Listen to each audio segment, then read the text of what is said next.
welcome back. Let's talk a bit about the Washington presidency.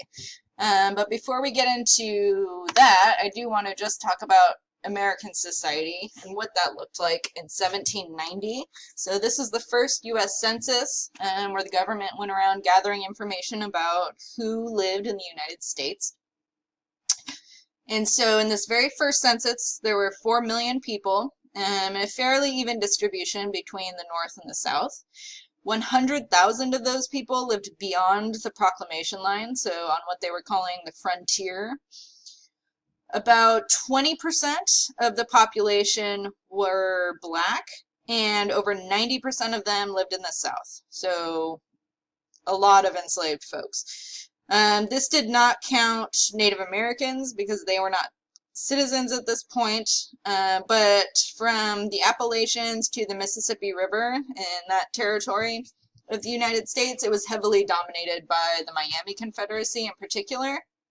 So the Creeks, Cherokees, Chickasaws, Choctaws, and Seminoles. But white population in the United States was increasing steadily, so each woman was having about 8 children. In 1790, about half of the population was under the age of 16, so rapidly growing. Most of the U.S. population was rural, about 95%, so vast majority, and about 80% of families were involved in agricultural work. Okay, for this one, I'm not going to play it on here, but I do really want you to go to YouTube, go to the Crash Course World History for the French Revolution and watch that through, just so you have an idea of what is going on worldwide at this time. And keep in mind that the United States is very aware of what's going on in France. It's very chaotic, so I do hope that you watch that. Okay, so 1789 is when Washington is unanimously elected by the Electoral College, and Adams becomes the vice president.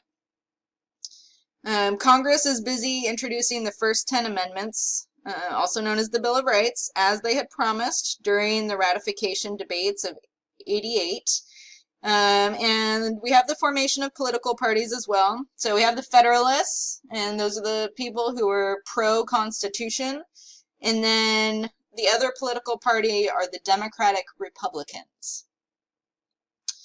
Let's do a little compare-contrast here between the two parties at this time. So Federalists, same people I mentioned before, so Alexander Hamilton, Washington, all those Federalists. They desired a strong federal government, so they wanted power to remain with educated elites. They wanted a friendship with Great Britain, and they were opposed to the French Revolution. So they very much wanted a strong central government. They did not want any more chaos. Most of this support was in New England. Now, Democratic Republicans consisted of people like Thomas Jefferson, James Madison. They wanted limited federal power. So they wanted power to rest with planters and farmers mostly.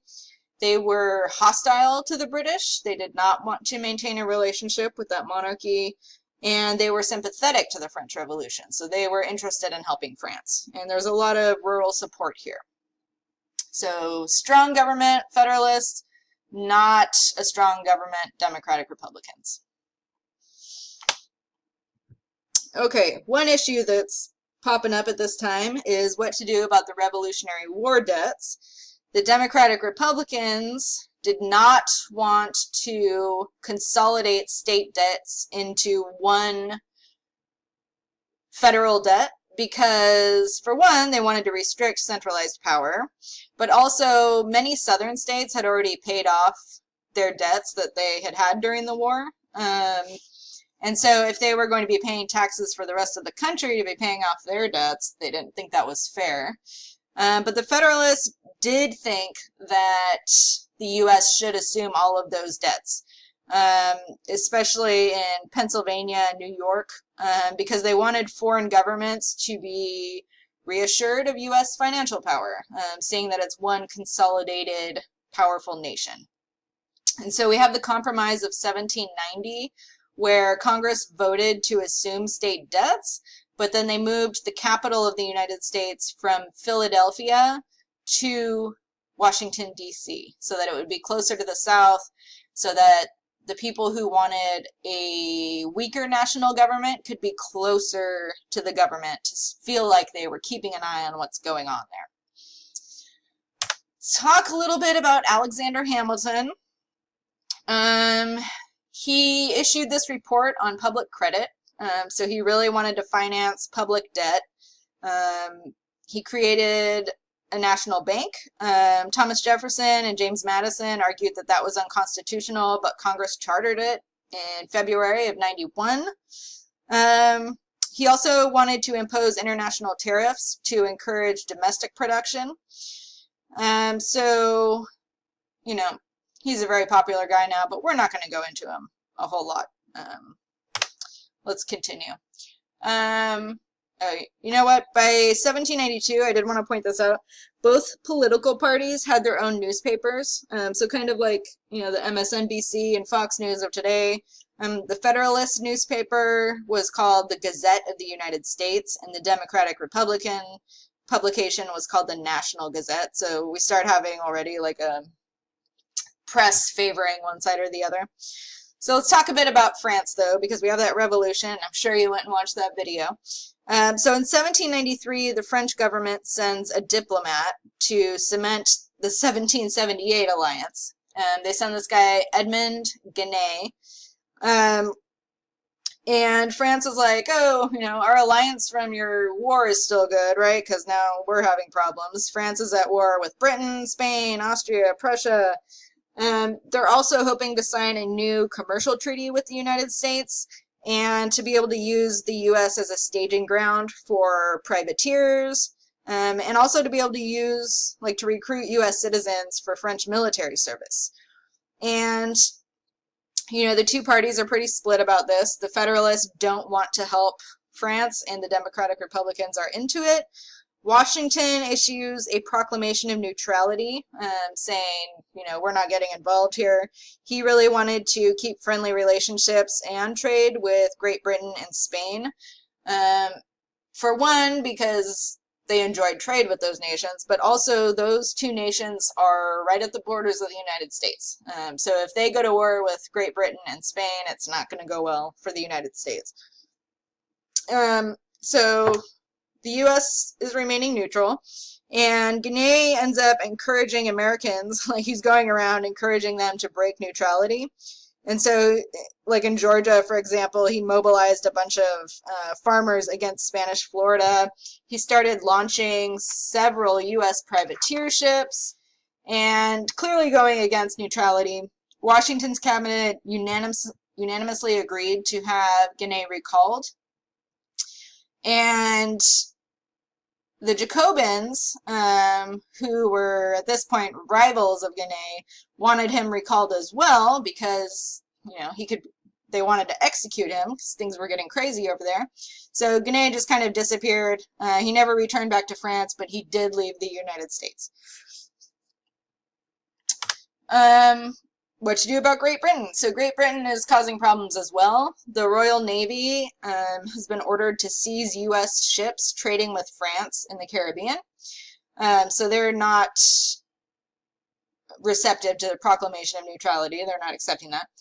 So they end up seizing hundreds of merchant vessels. They start pressing U.S. sailors into service, so kidnapping people basically like they were doing before the Revolutionary War, except now they're not even British citizens. So Washington sends John Jay to London secretly to go sign a treaty with Great Britain. And this is called Jay's Treaty, and it was at the end of 1793. And it granted trade rights on the Mississippi River, British East Indies, and Western forts. So basically a commercial agreement with Great Britain, which was obviously against this neutrality. And when it got out, it faced tons of opposition.